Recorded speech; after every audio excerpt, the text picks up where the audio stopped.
a ser cada día más una iglesia bíblica. Así que la invitación entonces es a permanecer en ese compromiso como iglesia. En esta mañana ya vamos a avanzar un poco y lo que vamos a hacer es que vamos a hablar acerca de la misión que tiene nuestra iglesia. Así como la iglesia tiene un propósito, también la iglesia tiene una misión. Y como lo hablamos con respecto al propósito, esta misión no ha sido dada por alguien que la pensó para ella. Alguno, por ejemplo, con respecto a esta iglesia local, que lo haya definido para ella. No es que un grupo de personas, ni siquiera el cuerpo pastoral o de diáconos, se reunieron y comenzaron a pensar cuál debería ser la misión de esta iglesia y la establecieron. No, la misión de esta iglesia ha sido establecida por el Señor de esta iglesia, por el dueño de esta iglesia. ¿Y cuál es esa misión? Ser una iglesia de discípulos que hace discípulos. Esa es la misión. Y quiero invitarles a que ustedes también esto lo recuerden. Y no solamente estemos orando por esto, sino que también todos participemos y estemos cada día creciendo en esta misión. Otra vez permítanme recordárselas. Y justamente ese es el título en esta mañana de esta predicación. Nuestra misión. ¿Cuál es? Ser una iglesia de discípulos que hace discípulos. Así de sencillo, pero también así de profundo, si pudiéramos decirlo de alguna manera. Ahora, yo quiero invitarle a que usted como ejemplo conozca, si no lo sabe, algunas misiones que tienen otras entidades, como citamos también con respecto al propósito. Porque cuando nosotros entendemos lo que es la misión, entendemos que entonces la misión determina lo que ha de ser esa entidad o hacia dónde debe caminar esa entidad. Aquí a media cuadra tenemos un colegio grande, distrital, que se llama Colegio de las Américas. Y cuando uno busca en su página web qué es lo que ellos tienen claro como misión, dicen esto: formar integralmente a niños, jóvenes y adultos a través de una orientación educativa que promueva el pensamiento dinámico, analítico y crítico, desarrollando conocimientos y destrezas necesarias para el uso de las TIC, el ciudadano y la transformación de su contexto. Bien, esta es la misión entonces que tiene este colegio. Ahora, cuando uno se pone a mirar, y ya no hablo particularmente de este colegio, sino de este tipo de entidades, uno sabe que alcanzar todas estas cosas no son fáciles. Alcanzar o lograr todas estas cosas mencionadas en una misión no es una tarea que sea fácil de lograr. Pero también detrás de nosotros, bueno, por lo menos detrás de mí, hay algo que está avanzando cada día más para Bogotá, y es el metro. Yo creo que muchos ya están esperando que pasen los supuestamente 2 años que deben pasar para poder ya estar disfrutando de ese transporte masivo. Pero también buscando cuál es la misión del metro de Bogotá, encontré esto: gestionar el desarrollo del sistema integrado de transporte público en Bogotá, en el marco del Plan Maestro de Movilidad, con estándares de calidad, dignidad y comodidad, bajo criterios de intermovilidad, sostenibilidad financiera y ambiental, orientando el mejoramiento de la calidad de vida de los usuarios y procurando la integración de la ciudad con la región. ¿Notan ustedes cómo es extenso, complejo? Y a veces uno se pone a mirar un poco más detalladamente y uno dice: ¿será que eso es posible? ¿Será que lograr alcanzar todas estas cosas será posible? Hoy nosotros nos vemos, por ejemplo, el sistema del Transmilenio, y una de las cosas que ve o escucha, por lo menos en las noticias, es el problema de la sostenibilidad. Hay problemas financieros, según muchos que hablan acerca de esto. Pero ahora permítame acercarme un poco más a la realidad que nosotros tenemos como iglesia. Y yo sé que ustedes conocen una iglesia, y permítanme la coloco entre comillas, que se llama a sí misma Iglesia de Dios Ministerial de Jesucristo. Y ya saben por qué la coloqué entre comillas, porque no es una iglesia verdadera ni mucho menos bíblica. Pero yo quisiera que ustedes siguieran pensando en lo que tiene que ver con respecto a misión, porque recuerden esto: la misión determina lo que se es como entidad, o lo que se es en este caso como iglesia.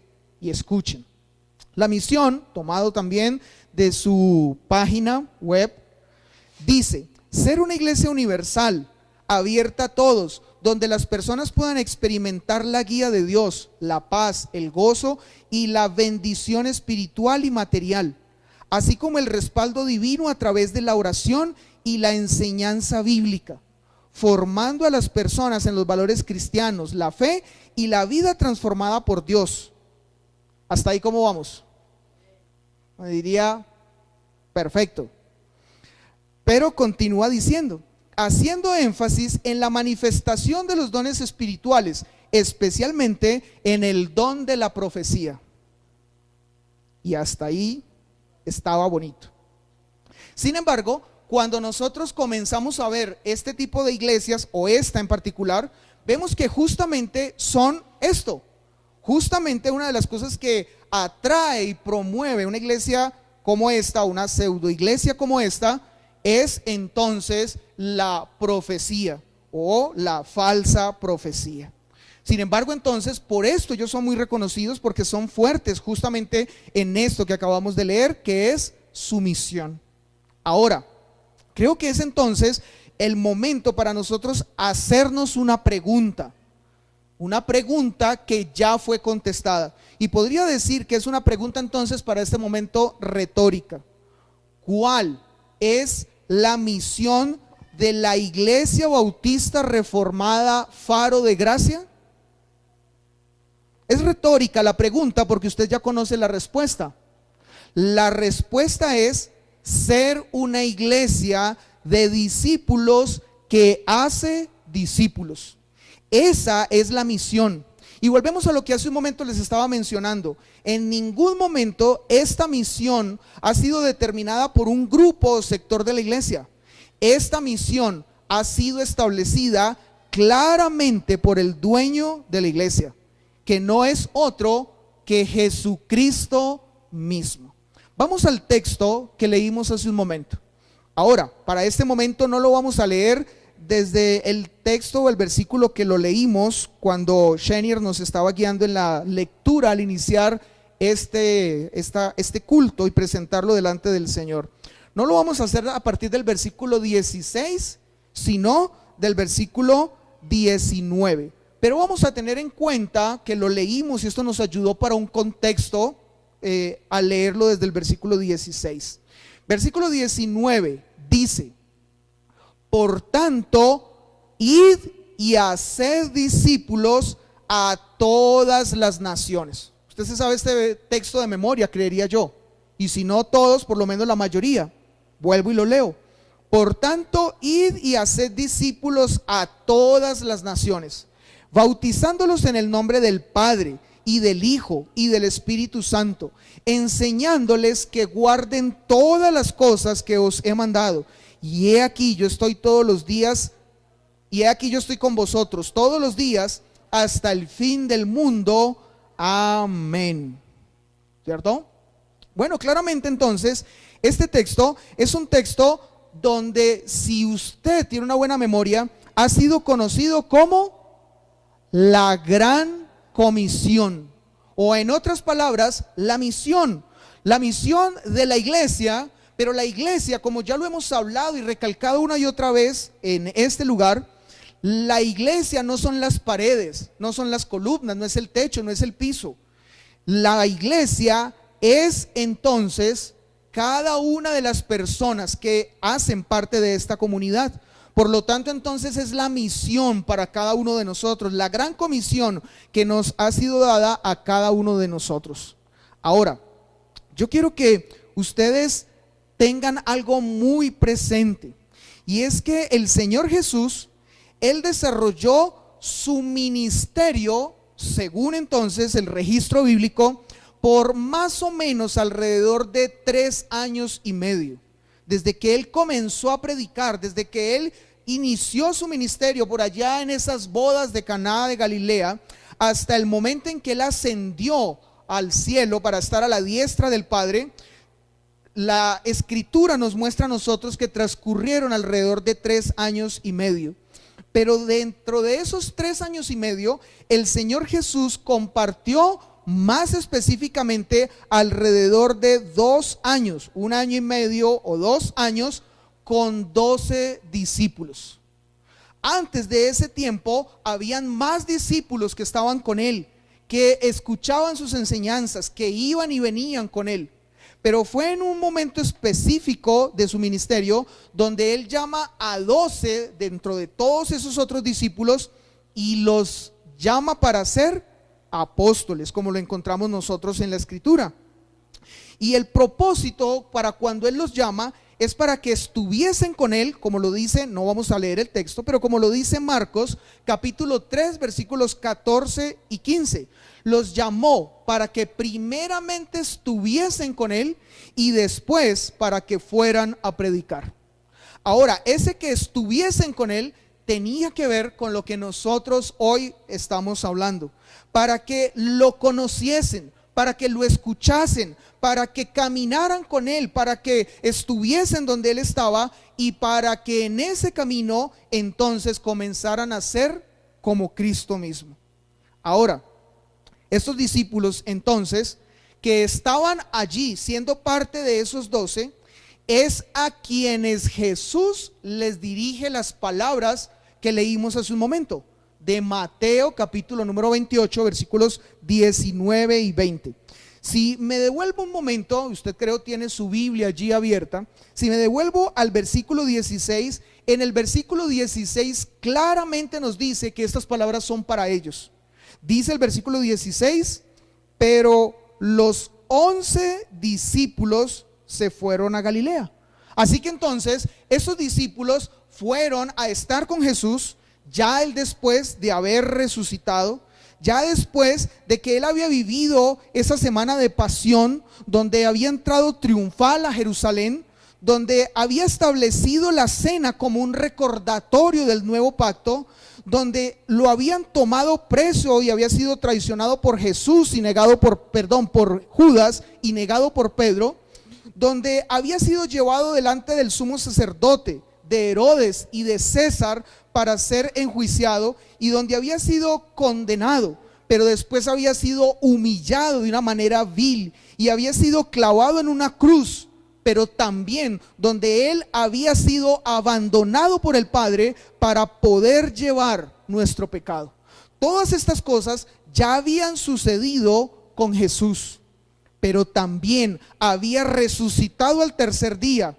Y después de esto se había aparecido a los 11 discípulos. Y como nos lo cuenta la Escritura también en 1 Corintios 15:6, se había aparecido a 500 discípulos, a 500 personas más, mostrando de que claramente él era el que antes había anunciado estas cosas. Y es en ese momento, después de haber vivido todas estas cosas mencionadas, que a estos discípulos les establece la gran comisión. Es a estos discípulos a los que Jesús les da una misión para desarrollar. Permítame entonces aquí en esta mañana y en este momento hacerle a ustedes esta pregunta. ¿Creen ustedes que esta misión o esta gran comisión fue solo para estos 11? Que nada tiene que ver con nosotros lo que encontramos en este texto de Mateo 28, 19 y 20. El hecho de que ustedes y yo no hubiésemos estado en ese momento no significa que ustedes y yo no tengamos nada que ver con estas palabras. Claramente esta misión que le fue establecido a estos discípulos es también nuestra misión. Es también su misión y es también mi misión. Esto es lo que nosotros debemos ser, lo que nosotros debemos perseguir, por lo que nosotros nos debemos esforzar y hacia donde debemos dirigir tanto nuestras vidas como creyentes, como también nuestra vida como iglesia. Pero aquí nosotros debemos hacernos una pregunta. De hecho, nos vamos a hacer dos preguntas principales en esta mañana. Vamos a hacer más, pero voy a resaltar específicamente dos preguntas en esta mañana. Si Jesús le está hablando a sus discípulos, sus 11 discípulos, pero con esto nosotros entendemos que no solamente son ellos a los que Él se está refiriendo, sino también a nosotros. La pregunta es, ¿qué es un discípulo? Tenemos que preguntarnos eso. Y tenemos nosotros que tener una clara respuesta frente a esa pregunta. Por eso, permítame preguntarle nuevamente, o que usted se pregunte allí, ¿qué es un discípulo? ¿Qué es un discípulo? Y yo sé que muchos frente a esta pregunta pueden claramente ya estar dando una respuesta en su mente y en su corazón. Pero mientras que llegamos a una definición con respecto a lo que es un discípulo, voy a compartirle la etimología de esta palabra. En otras palabras, la construcción de cómo esta palabra está allí en la Escritura y que tiene mucho que decirnos a nosotros hoy. Esta palabra viene del latín discipulus, y este término se deriva de un verbo. El verbo, que luego podemos ver un poco más claramente al principio de esta palabra, es dicere. Y dicere lo que significa es aprender. Y si nos vamos a lo literal, lo que esto significa es el que aprende o el que se deja enseñar. Eso significa la primer parte de esta palabra. Pero también la parte final de esta palabra en el latín tiene un sufijo y es ulus. Ulus. Y lo que esto significa, o aún algo que debemos nosotros notar, es que este ulus tiene un valor diminutivo. Y lo que esto significa entonces es que es un aprendiz pequeño. Esto lleva entonces a hacer que entendamos por esta palabra que es un alumno pero pequeño. O en otras palabras, un alumno o un aprendiz que depende de otro y que él es menor del que depende. Eso es lo que significa entonces la palabra discipulus en latín. Ahora, en el griego, esta palabra es matetes. Es la palabra griega que se usa en el texto bíblico, en el que leímos en Mateo 28. Y lo que significa, llevando esa misma idea de lo que ya hemos hablado del latín, es aprendiz, o el que se dedica a aprender mediante la instrucción de otro, o que aprende de un maestro y sigue sus enseñanzas y busca imitar su doctrina.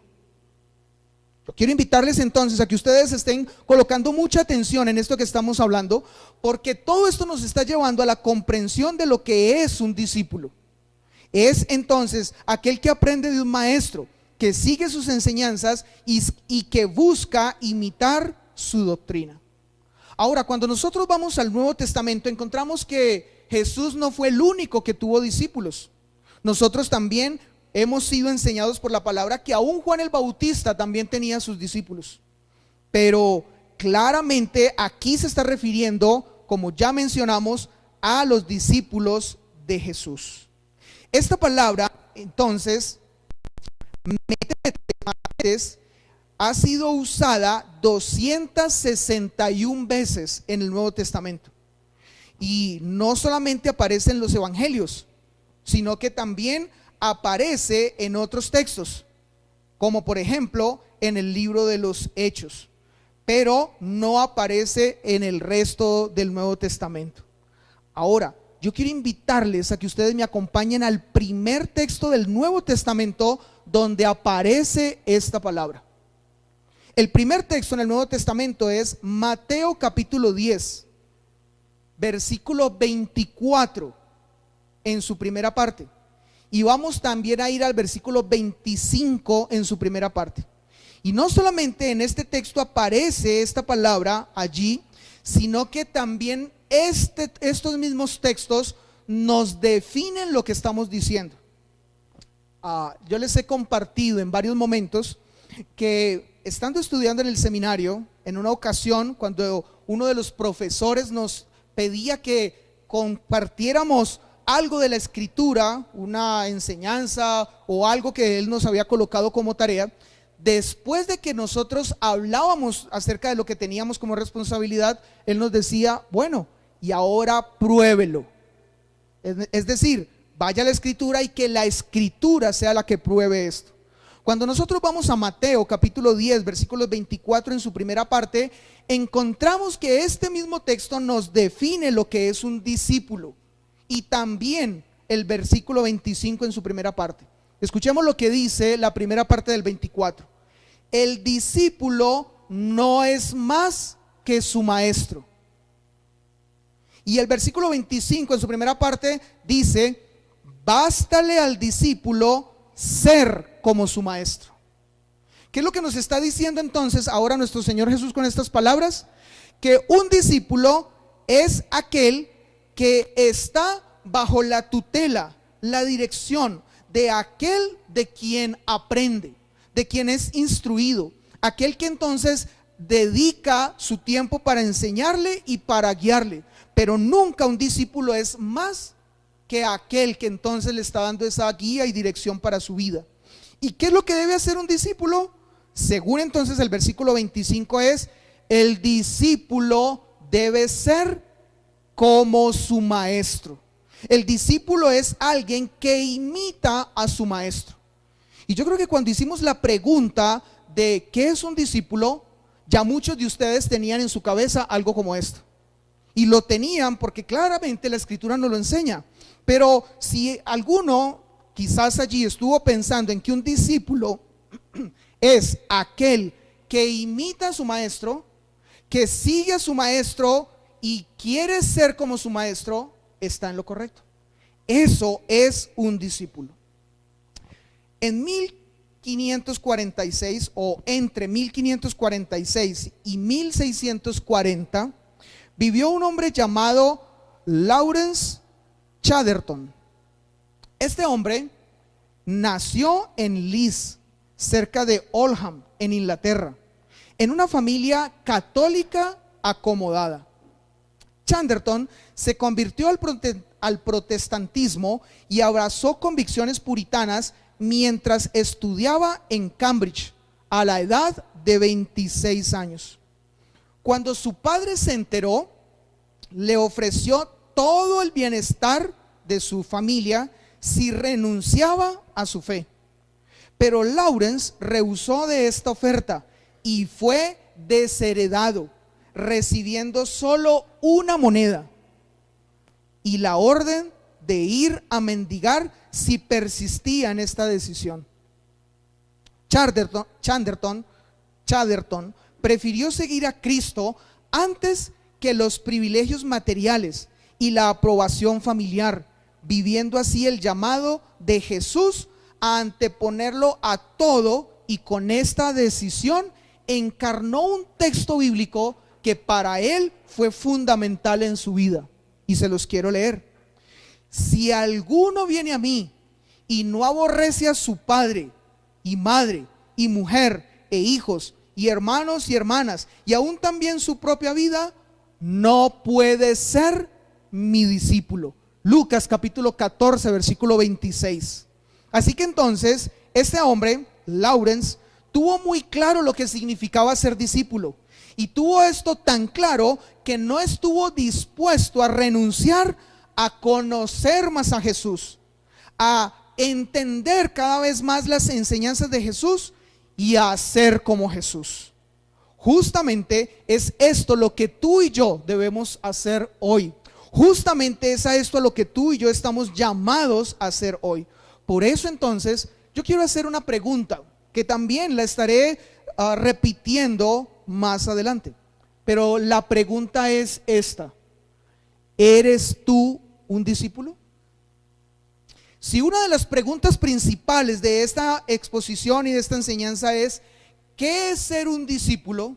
Y si en lo que estamos hablando estamos dejando claro lo que es ser un discípulo, pues tenemos nosotros que hacernos esta pregunta. La pregunta es, ¿eres tú un discípulo? ¿O eres tú un simpatizante? ¿O eres tú un asistente? ¿O eres tú alguien que de una u otra manera le llama la atención Jesús y su palabra, pero no hay un compromiso y una decisión de ser discípulo? ¿Quién eres tú? ¿Eres un discípulo? Ahora, en esta pregunta, muchos hombres y mujeres piensan, ¿será que tiene que ver conmigo? Porque algunos piensan, ya estando en una condición de adultez, lo que se conoce como tercera edad, y dicen, eso no es para mí, eso es para los menores que yo.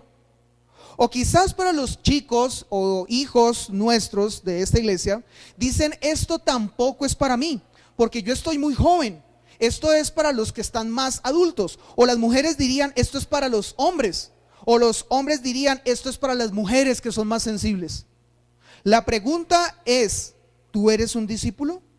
Porque independientemente de la condición en la que tú te encuentres, seas hombre, mujer, adulto, anciano, joven, aún niño, todos por la Escritura estamos llamados a ser discípulos.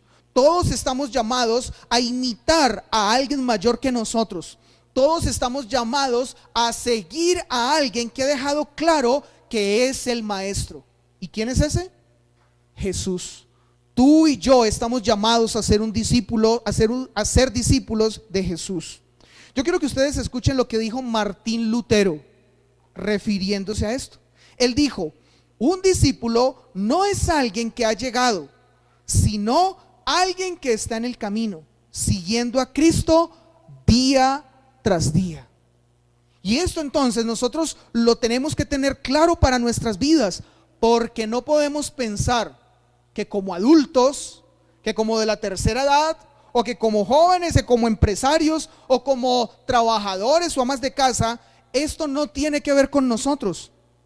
Claramente tiene que ver con nosotros. Lutero decía, es alguien que está en el camino, que va en el camino y que en ese camino su responsabilidad es seguir a Cristo día tras día.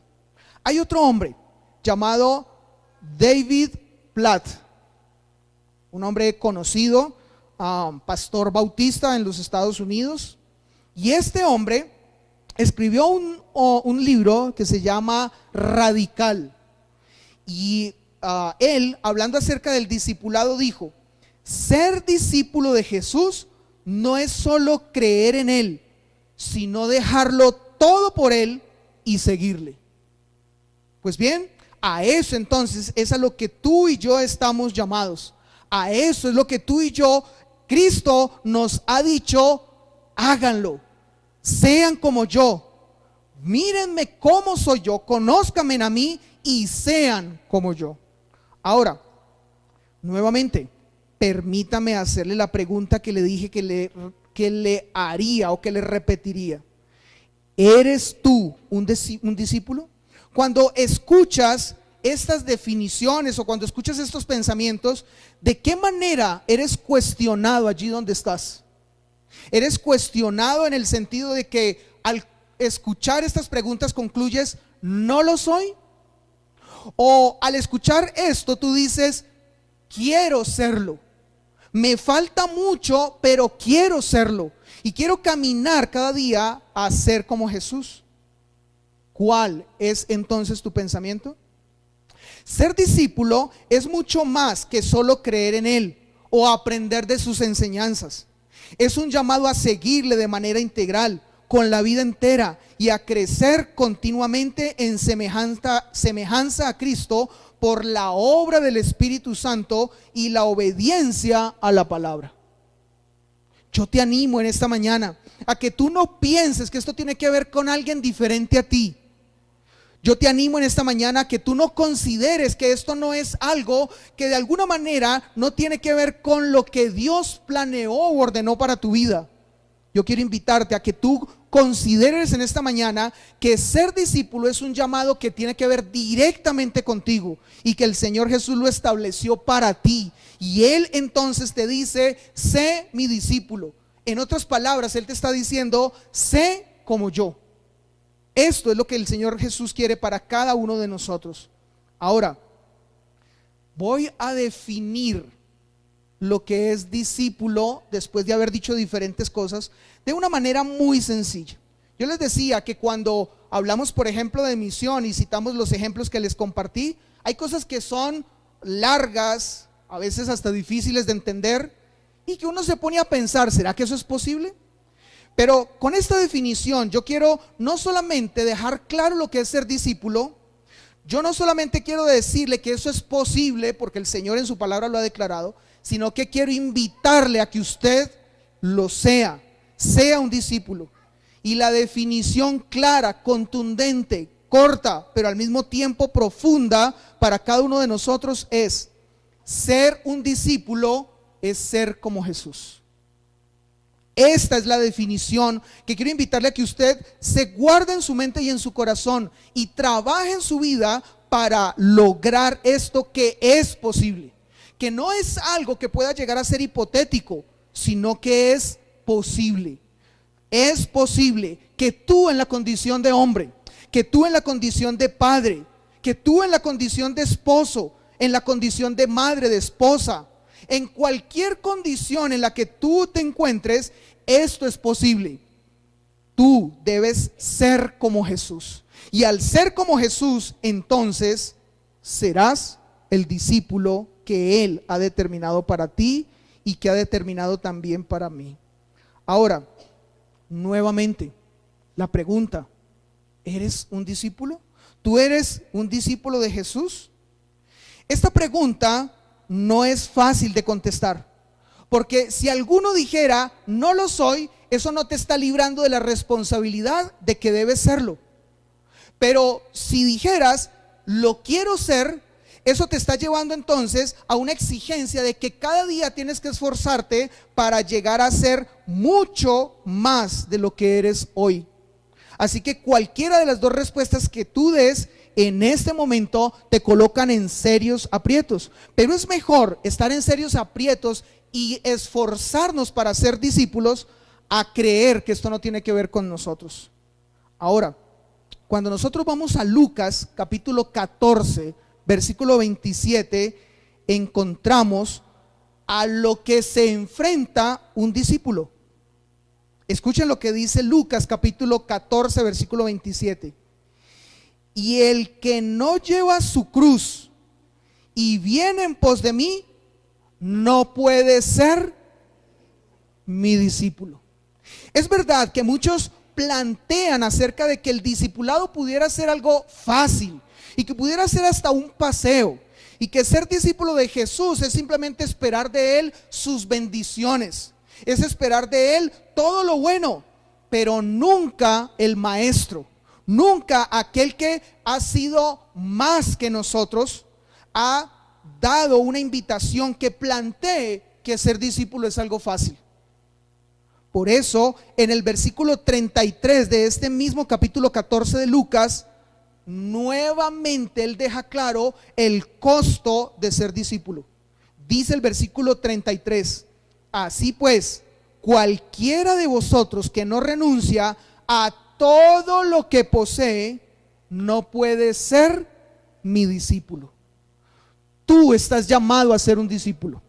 Yo estoy llamado a ser un discípulo, pero no a ser un discípulo que hace lo que nos gusta, nos parece, lo que de alguna manera se acomoda a nuestra manera de pensar o de vivir.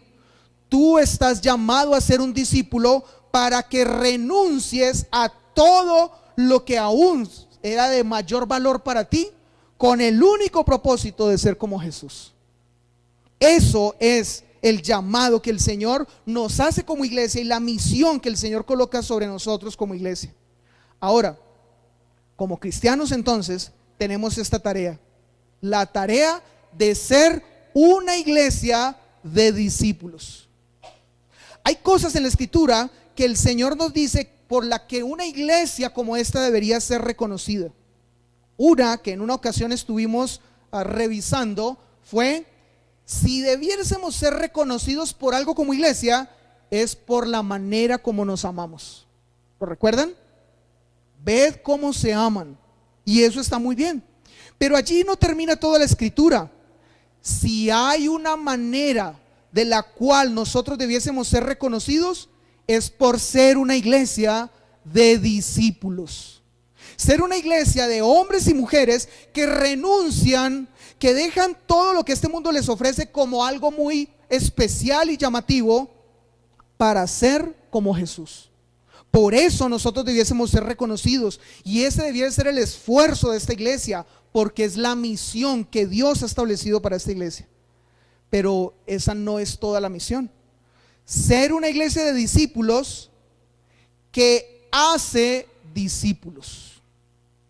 No es solamente ser discípulo.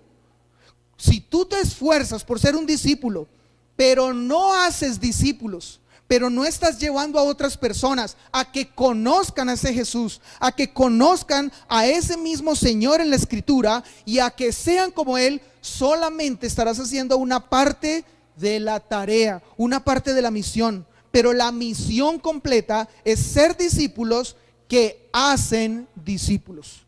Así que si tú todavía no tienes claro de si eres un discípulo o no, debes tener claro que todo discípulo hace discípulos. Y si tú no estás haciendo discípulos, eso significa que entonces no eres el discípulo que el Señor Jesús estableció. Y eso no es para desanimarnos y para decirnos entonces doy media vuelta y me voy, sino para el contrario.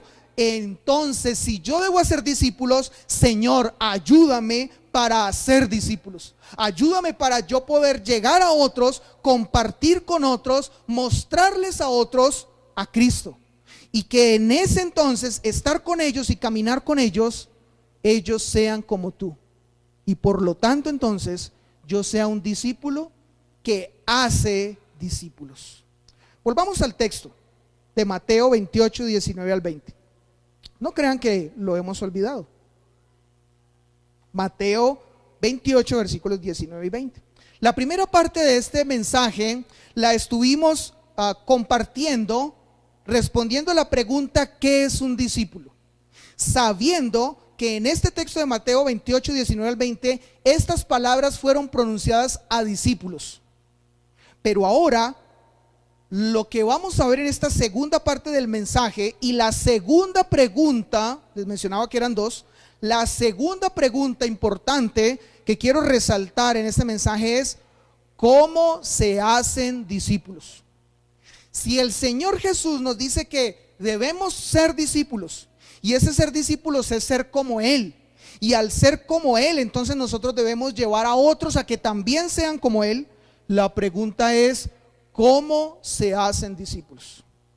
Y creo que es muy gratificante nosotros saber que no nos corresponde a nosotros definir cómo se hacen discípulos. ¿Qué tal? ¿O cómo creen ustedes que nos iría si cada uno de nosotros define cómo hacer discípulos? Si cada uno de nosotros dice: bueno, según mi parecer, en mi inteligencia, en lo que yo creo, un discípulo se hace de esta manera. ¿Cómo nos iría? Estaríamos totalmente perdidos y cada uno jalando para su lado. Pero el Señor Jesús en su palabra nos dejó claro cómo se hacen discípulos, cómo un discípulo hace discípulos. Y aunque podríamos citar muchos textos, volvemos otra vez a Mateo capítulo 28, versículos 19 al 20. Y vamos a volverlo a recordar. Este texto dice así: por tanto, id y haced discípulos a todas las naciones, bautizándolos en el nombre del Padre y del Hijo y del Espíritu Santo, enseñándoles que guarden todas las cosas que os he mandado. Y he aquí, yo estoy con vosotros todos los días hasta el fin del mundo. ¿Cómo se hacen discípulos? Yo quiero contarles lo que un hombre que se ha dedicado en este tiempo muy influyente en los Estados Unidos, llamado Mark Dever, ha dicho con respecto a lo que es hacer discípulos. Él tiene un ministerio, el cual dedica para llevar instrucción a iglesias que quieren ser cada día una iglesia más bíblica. Él tiene un ministerio que se llama 9 marcas o 9 marcas. Y este ministerio tiene ese propósito. ¿Cómo entonces una iglesia puede llegar a ser una iglesia más bíblica? Y cuando habla del discipulado, él dice, ¿qué es discipular?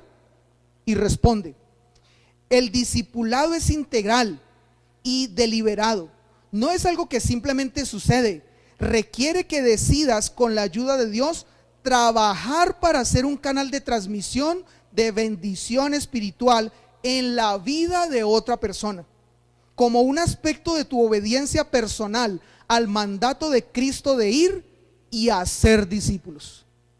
Así que este hombre, pastor también, que tiene claro y entre ceja y ceja la importancia de hacer discípulos, él habla entonces de que es una tarea diaria, es una tarea larga, es una tarea intencional y es una tarea de obediencia. No es algo que alguien se lo inventó, es algo que ha sido establecido por el Señor y que debemos obedecer.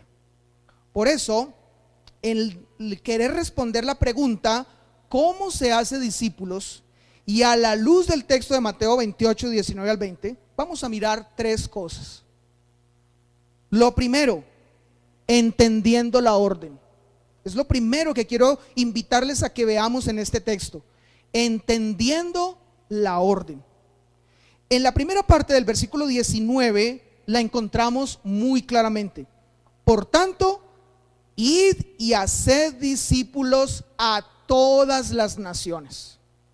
No estamos escuchando un palabrero, no estamos leyendo las palabras de un gran pensador, no estamos hablando de alguien que influenció la vida de la humanidad de una manera especial. Estamos escuchando a aquel que resucitó, a aquel que venció la muerte y que en este momento está sentado a la diestra de Dios. En otras palabras, estamos escuchando al Rey de Reyes y al Señor de Señores dando una orden. Así que no estamos hablando de una sugerencia, no estamos hablando de una invitación, no estamos hablando de una consideración, estamos hablando de una orden. ¿Y quién da esa orden? Bueno, el versículo 19 comenzó diciendo, por tanto. Y cuando nosotros leemos estas 2 palabras, por tanto, lo que nosotros ya podemos concluir es que esta es una conexión que este texto nos lleva a estar entonces mirando los versículos anteriores. Ese por tanto es una conjunción consecutiva. Y esta conjunción lo que está haciendo entonces es llevándonos a lo que el texto ya nos había dicho antes. Por tanto, versículo 16, pero los 11 discípulos se fueron a Galilea al monte donde Jesús les había ordenado. Y cuando le vieron, le adoraron, pero algunos dudaban. Y dudaban si realmente era el Cristo resucitado. Pero versículo 18, y aquí nos dejó claro quién dijo estas palabras. Y Jesús se acercó y les habló diciendo. Así que entonces no estamos escuchando a nuestro amigo, ni siquiera estamos escuchando a personas de tanta influencia o importancia para nuestra vida, nuestro papá o nuestra mamá. No son palabras para que nos lleven a nosotros a decir que si las obedecemos podremos entonces estar honrando a papá y a mamá. Estamos escuchando las palabras de aquel que victoriosamente venció la muerte y que con poder se levantó al tercer día. Así que entonces, este que es el que está dando esta orden, dice, toda potestad me es dada en el cielo y en la tierra. A él el Padre le dio autoridad, a él el Padre lo reconoció y el Padre entonces cumplió en él todo lo que él mismo había planeado. ¿Para qué? Para que cuando él se parara frente a estos discípulos y frente a nosotros con estas palabras hoy, ninguno de nosotros tuviese algo que dudar. ninguno de nosotros tuviese algo que objetar. No estamos hablando de uno igual a ti y a mí. No estamos hablando de un mago que hizo un acto de magia y que nos ha ilusionado a todos.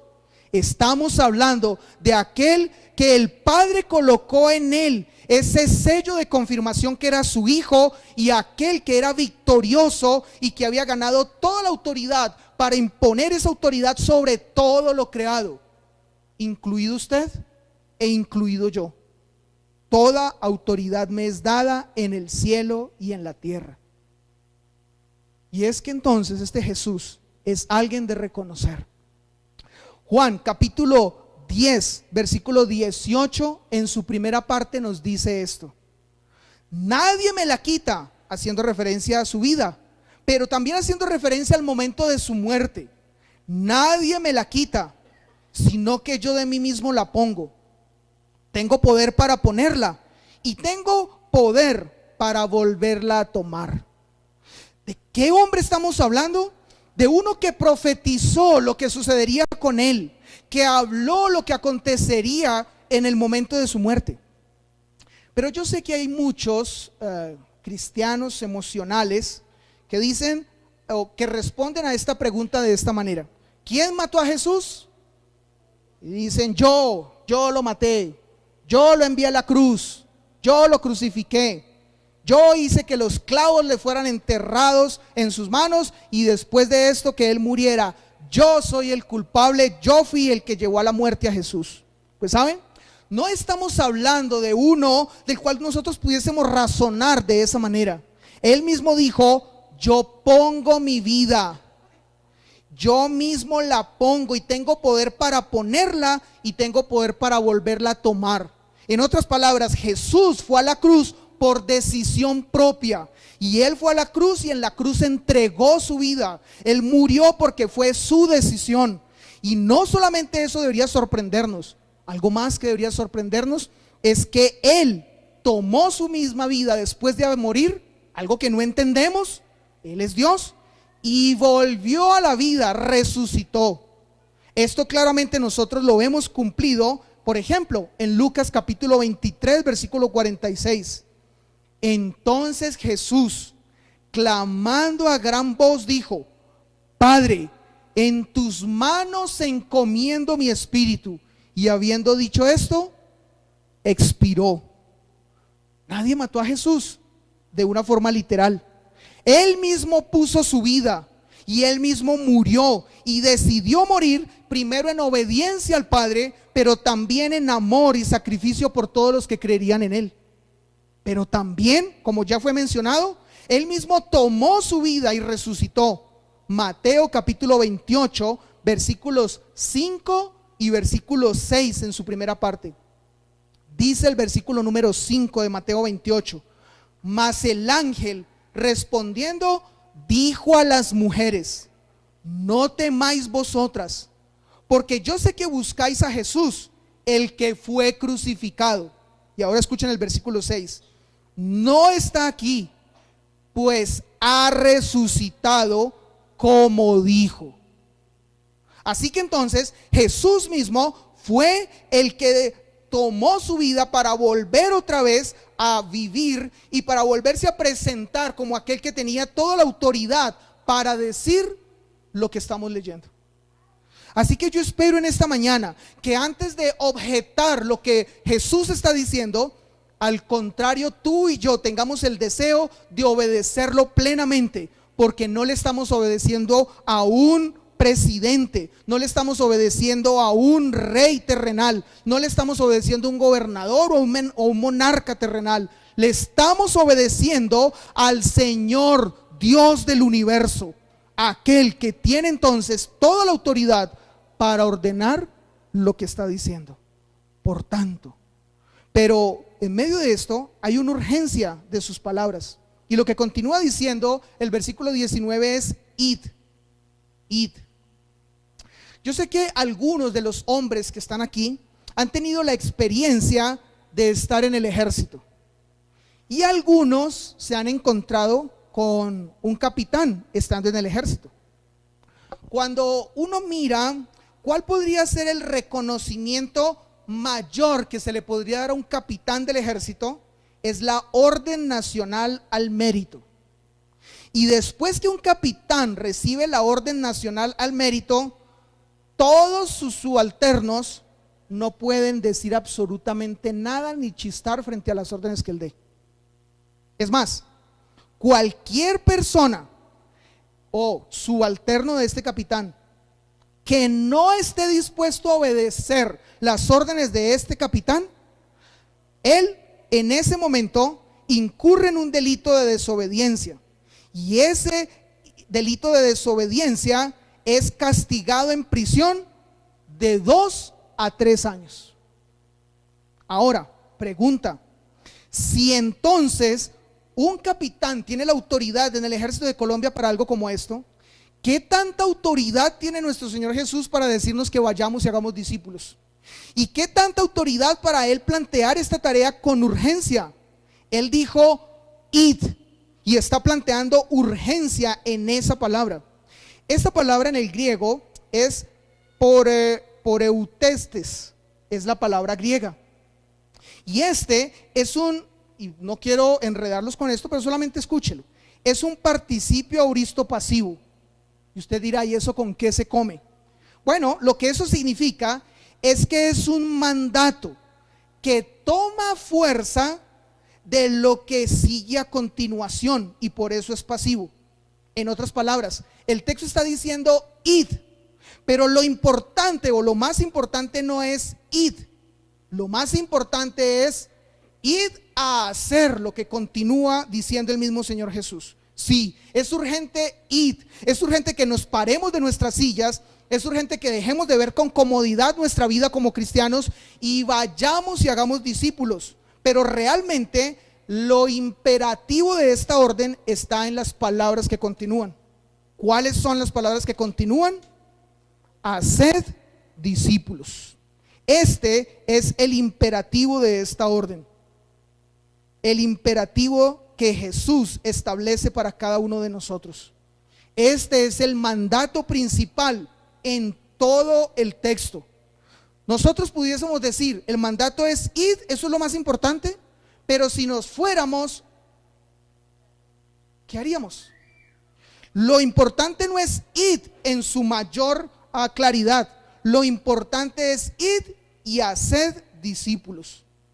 Así que cuando nosotros pensamos en la palabra haced, ahora encontramos algo diferente.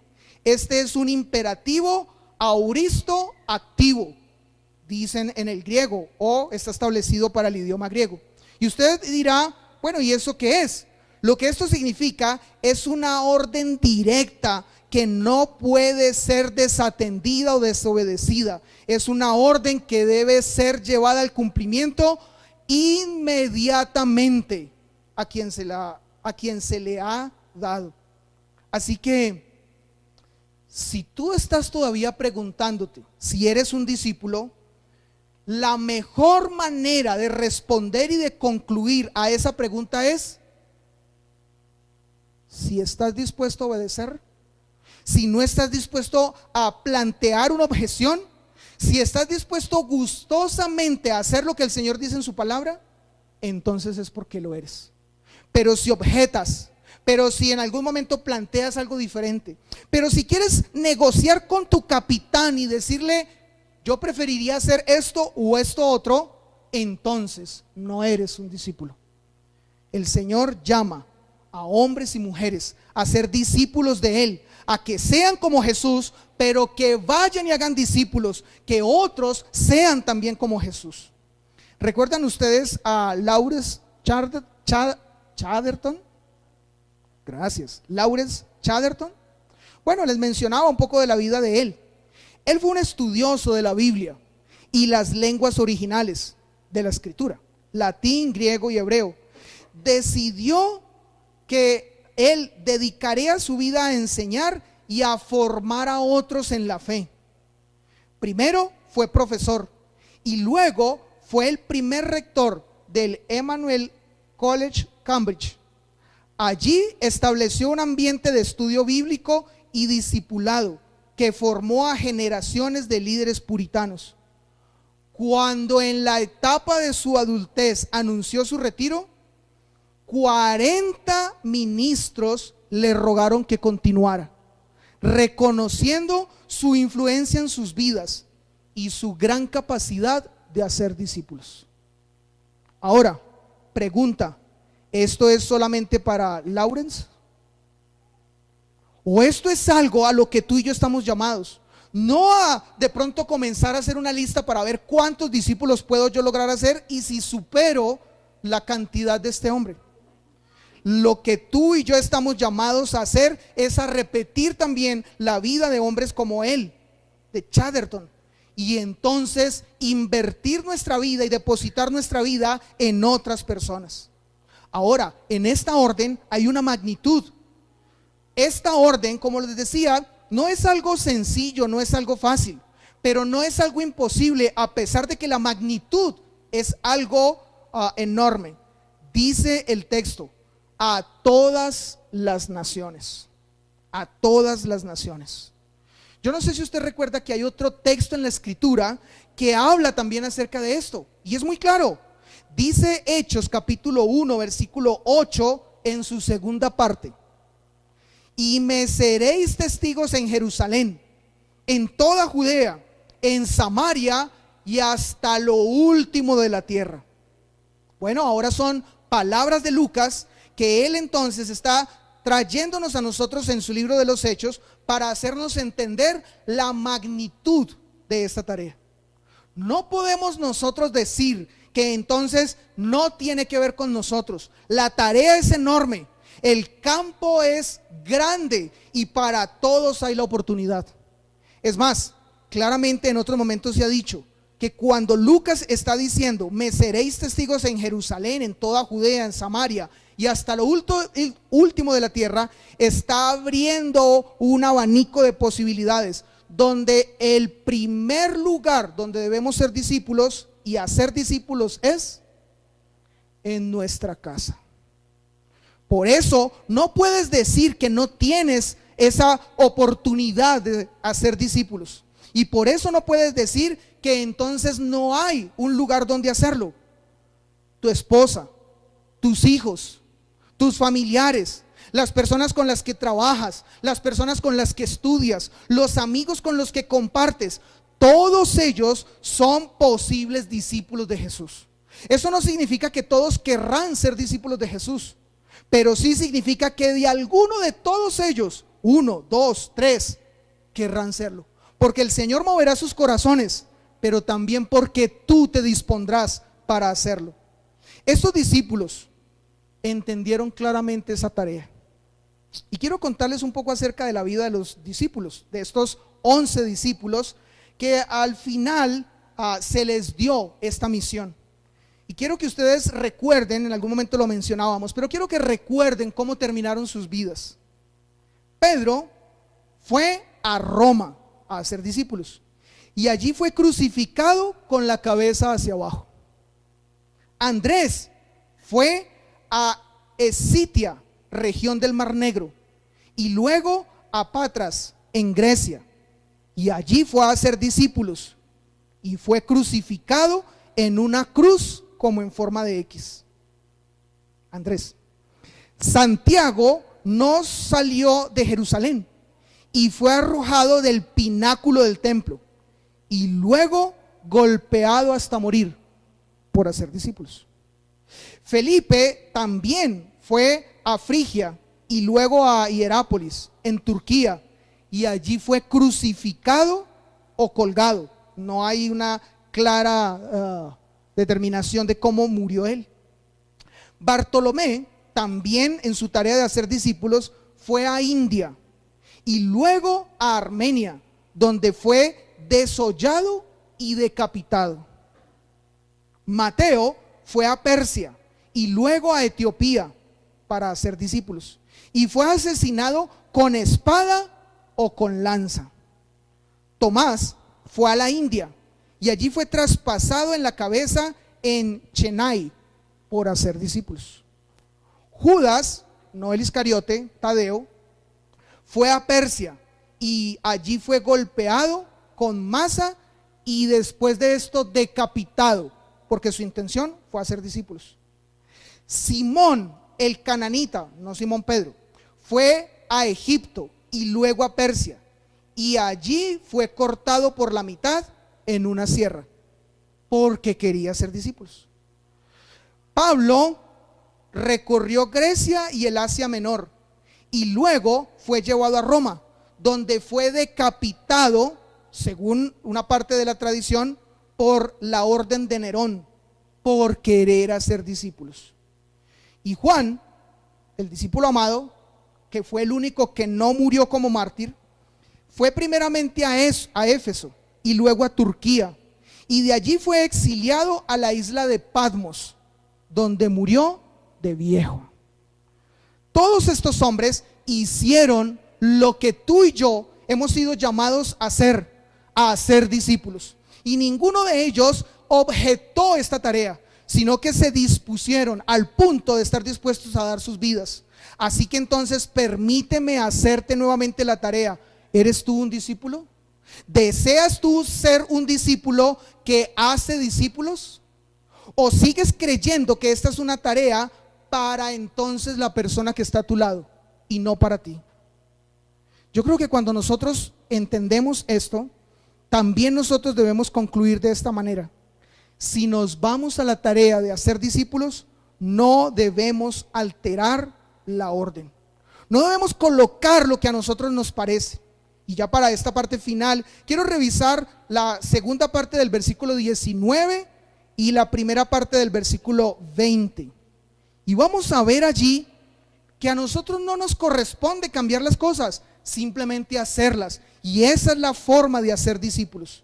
Dice el versículo 19: bautizándolos en el nombre del Padre, del Hijo y del Espíritu Santo, enseñándoles que guarden todas las cosas que os he mandado. Yo sé que nosotros hemos leído este texto muchas veces, y sé que al leerlo muchas veces hay muchas cosas que ya están preconcebidas en nuestra cabeza por haberlo leído muchas veces. Pero algo que yo quiero, y espero que sea algo diferente, o si no, que sea algo para afirmar a cada uno de nosotros, es que cuando se hace discípulos se enfrenta a una gran tarea. ¿Cuál es?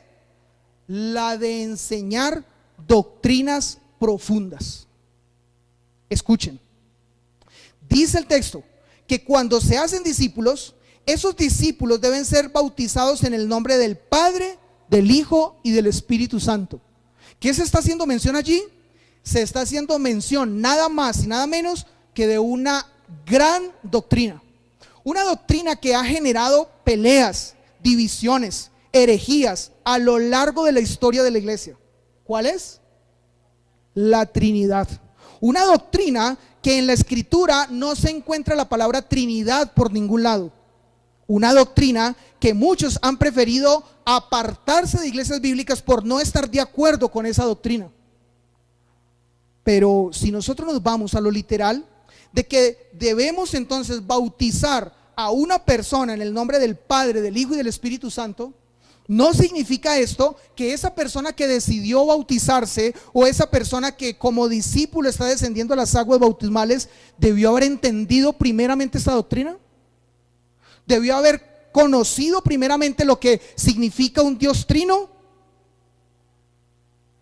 o como lo dicen algunos teólogos, el triuno Dios. ¿Cierto que suena enredado? Si hay doctrinas difíciles de comprender y que no puede ser comprendida en su totalidad, esta. Así que para que una persona pueda entonces ser bautizada en la Trinidad, debe obviamente primeramente comprender lo que eso significa. Y si una persona no comprende lo que es la Trinidad, no debería entonces bautizarse. Eso nos coloca en una gran tarea: sentarnos y poderle explicar paso a paso, parte por parte, lo que es la Trinidad. Eso entonces es hacer discípulos. Hacer discípulos no es llevar a una persona a un lugar para que esa persona se bautice porque encontró la piscina desocupada, o porque vio que otros también descendieron a bautizarse y dijo: yo quiero ser uno de ellos.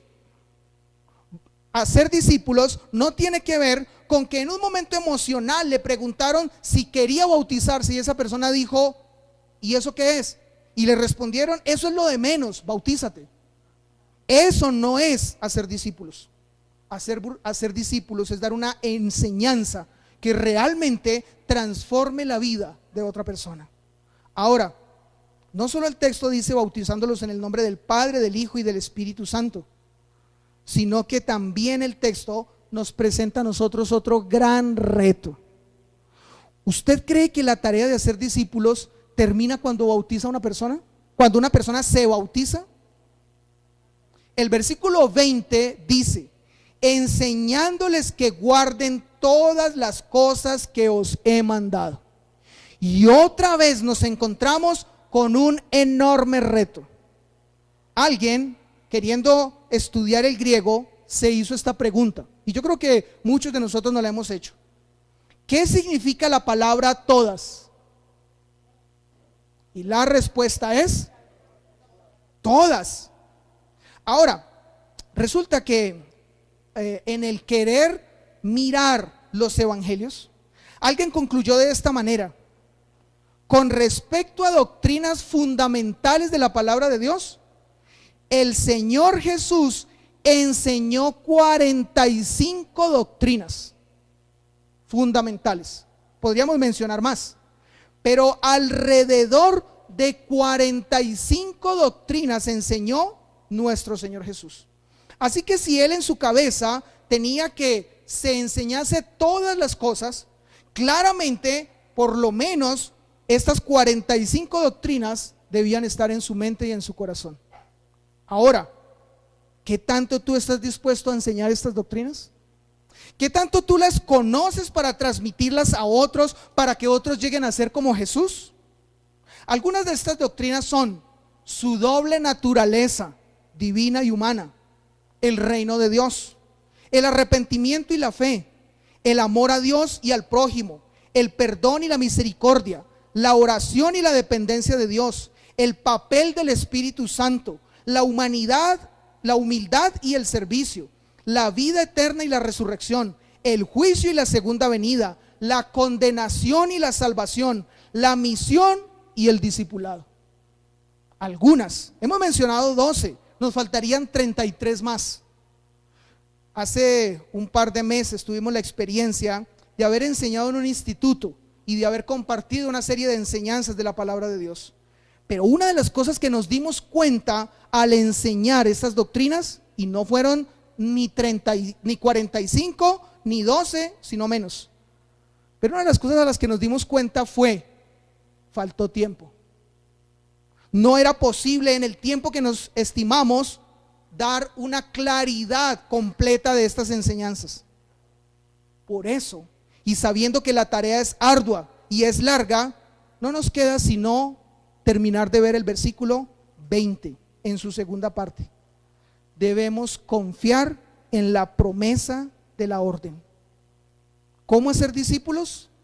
Primero, como ya lo mencionamos, claramente saber quién ha dado la orden. Segundo, no alterando esa orden. Y para finalizar, confiando en la promesa de la orden.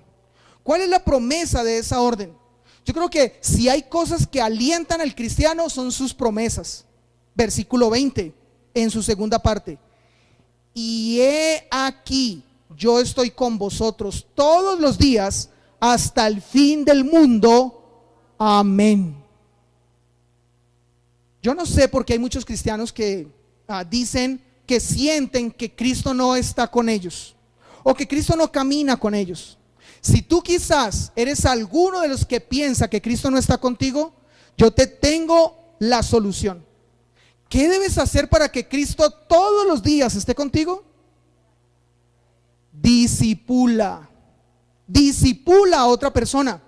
El Señor Jesús dijo: si ustedes hacen discípulos, yo les hago una promesa: estaré con ustedes todos los días.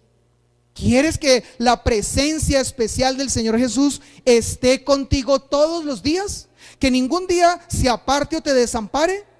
Pues la respuesta o la manera de hacer esto, o que esto suceda, es discipula.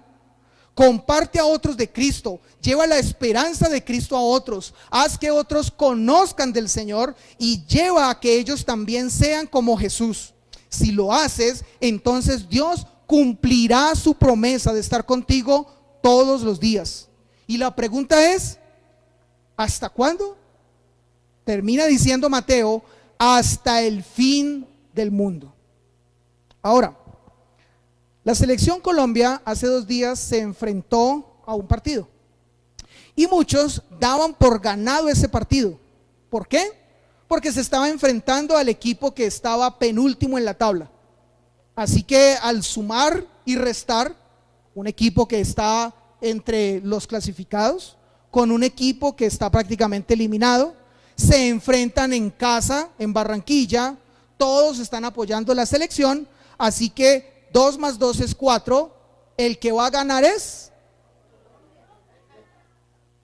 y ganó. Nadie tiene la victoria asegurada, solo Jesús. Jesús tiene la victoria asegurada. Jesús desde el principio ha establecido que Él es el vencedor. Y claramente lo que hemos hablado en esta mañana nos ha llevado a nuevamente recordar, Él es quien venció. Y su promesa nos dice que Él estará con nosotros hasta el fin del mundo. Esa promesa lo que está queriendo decir es que Él nos dará la victoria. Sea que nosotros vayamos a Él o Él venga a nosotros. Pero cuando este mundo termine para nosotros, si nos hemos dedicado a ser discípulos, tendremos la victoria. Ninguno que se dedica a ser discípulo se quedará con las manos vacías. Muchos rechazarán el querer ser discípulos, pero otros aceptarán y otros querrán hacerlo y otros serán deslumbrados por la maravilla de la palabra de Dios y cada día querrán y buscarán ser como Jesús, y tú podrás participar de eso llevando a otros a ser como Jesús. ¿No es esto maravilloso? ¿No es esto algo que motiva y hace que nosotros querramos hacer discípulos? Dietrich Bonhoeffer dijo: el discipulado es un compromiso exclusivo con la persona de Jesucristo, una entrega total y sin reservas.